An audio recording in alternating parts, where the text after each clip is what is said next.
और मेरा DPF filter, ठीक है। अगर कहीं पे मेरी लीकेज है गैसकेट से, ये गैसकेट टूट गई,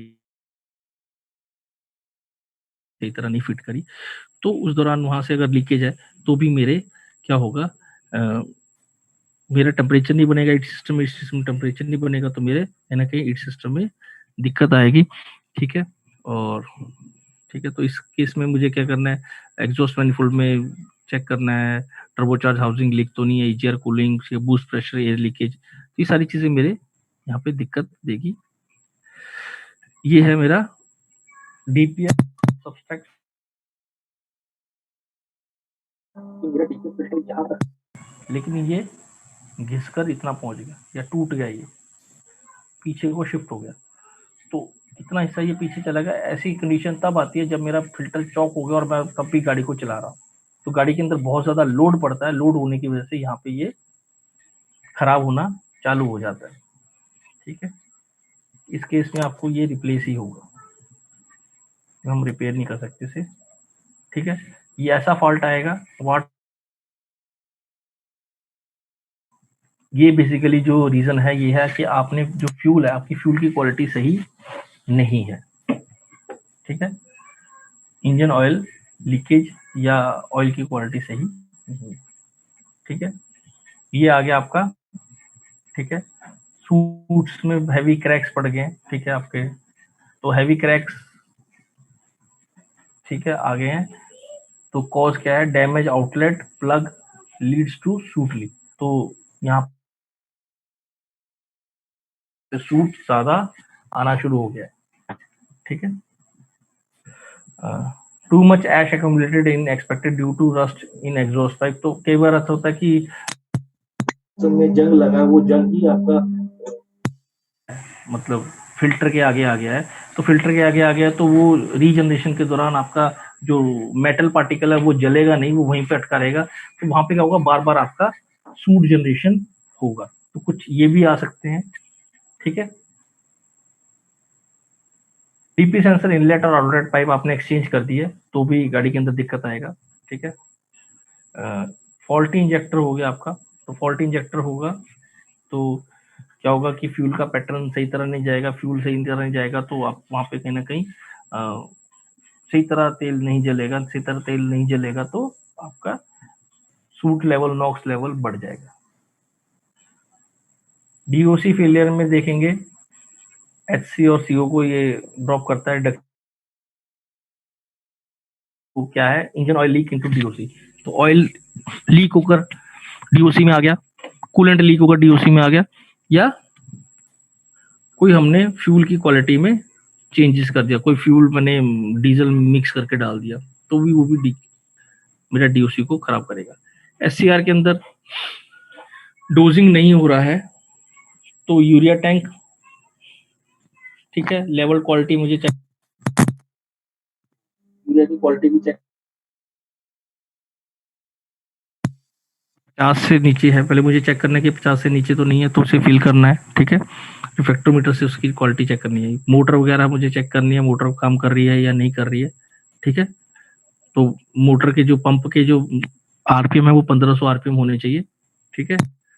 अगर 1500 आरपीएम नहीं है तो इसका मतलब मेरा पंप काम नहीं कर रहा है। चेक यूरिया पंप प्रेशर, तो पंप का प्रेशर मुझे चेक करना है, जो पंप का प्रेशर है मैक्सिमम 5800 बार का होना चाहिए। या क्वालिटी चेक करनी है, ठीक है, विजुअली, ठीक है, रिफ्लेक्टोमीटर से देखना है, ठीक है, और डीएलआईट ऐप से भी मैं इसे चेक कर सकता हूँ। Check leakage in urea line, urea line में कोई लीकेज तो नहीं है, ठीक है। पर्जिंग मुझे चेक करना है, ये आपका जब हम करेंगे क्या बोलते हैं एससीआर डोजिंग टेस्ट, तो वहाँ पे पर्जिंग आता है, तो वो पर्जिंग टेस्ट मुझे करना है, ठीक है, वो हो रहा है या नहीं हो रहा। पर्जिंग मतलब वो स्प्रे कर रहा है या नहीं कर रहा है, ठीक है। इसके बाद मुझे चेक करना है पर्जिंग टेस्ट, ठीक है, और देखना है वो 5800 बार तक जा रहा है या नहीं जा रहा है, ठीक है। Perform urea line filling test, check the leakage through urea tank, urea line. ये 5.8 बार है, ये एक्चुअली इसे 5800 मिली बार है, विच इज एक्चुअली 5.8 बार। चलो ठीक है, ये 5.8 बार है, ठीक है, ठीक है, इसमें मिली बार की जगह बार कर देंगे, तो कोई बात नहीं, ठीक फिर 5.8 बार कर दूंगा मैं इसको। है। तो ये चेक करना हमने एससीआर लूजिंग, ठीक है। तो कोई इंजेक्टर वगैरह के ऊपर, टिप के ऊपर जमा चौक होने के चांसेस में हमें उसे रिप्लेस करना है, ठीक है।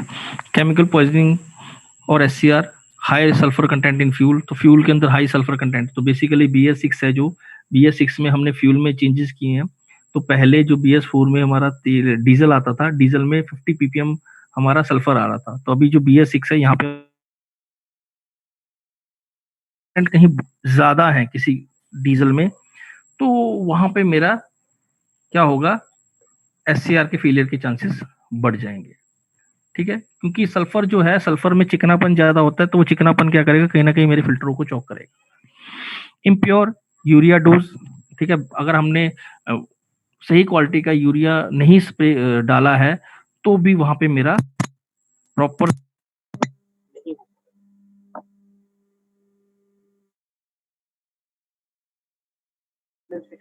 यूरिया जम रहा है, ठीक है। तो low temperature will lead urea conduction, तो जहाँ पे हमारा बहुत कम टेम्परेचर हो रहा है, वहां पे मेरा urea, check urea crystallisation freeze in urea line dosing module, तो पहले चेक करना है, ठीक है। Perform the purging test, DLI tab, DLI app से मैंने उसका पर्जिंग टेस्ट करना है। SCR system pressure buildup should be 800 to 900 kilopascal with specific time, तो 800 से 900 किलो पास्कल तक का प्रेशर बिल्डअप होना चाहिए। लैंड डायग्नोस्टिक प्रोसेस, अगर ये 800 से 900 बार का किलो पास्कल का प्रेशर नहीं बन रहा है, तो मुझे आगे चेक करना है, ठीक है। तो हो सकता है कि आपका पंप फॉल्टी हो, या फिर कुछ और चीज भी, कहीं लीकेज है तो उस वजह से भी हो सकता है। Replace the urea line, coolant line if any leakage, ठीक है। Engine oil leak into SCR, gasket failure हो सकता है या इंजन ऑयल लीकेज हो सकता है, ठीक है। ये मेरा पैटर्न है, तो गलत है, ठीक है, ये पैटर्न मेरा सही है। तो ये इस तरह का अगर एससीआर में नोजल में आ रहा है, तो कि मेरी नोजल में के ऊपर कार्बन जम गया है, या फिर वो क्रिस्टलाइजेशन हो गया है, ठीक है, एडब्ल्यू जम गया है, ठीक है। नोजल को कंडीशन देखनी है, ठीक है, नोजल चौक तो नहीं हो गई है, ठीक है, तो मुझे चेक करना है। तो normally pressure around 900 kilo pascal से 1050 किलो पास्कल के बीच में होना चाहिए पंप का। अगर पंप का प्रेशर कम है, तो भी मेरा pattern change. Injector dosing test, injector dosing test आपने चेक करना है कि वो पास कर रहा है या नहीं कर रहा है। कोई लीकेज देखनी है, इंजेक्टर के पास से कोई लीकेज तो नहीं है, ठीक है। Urea quality read parameter through DLI tab, ठीक है। कुछ एक कोड है, तो यूरिया क्रिस्टलाइजेशन अगर मेरा हो रहा है, इट्स लीक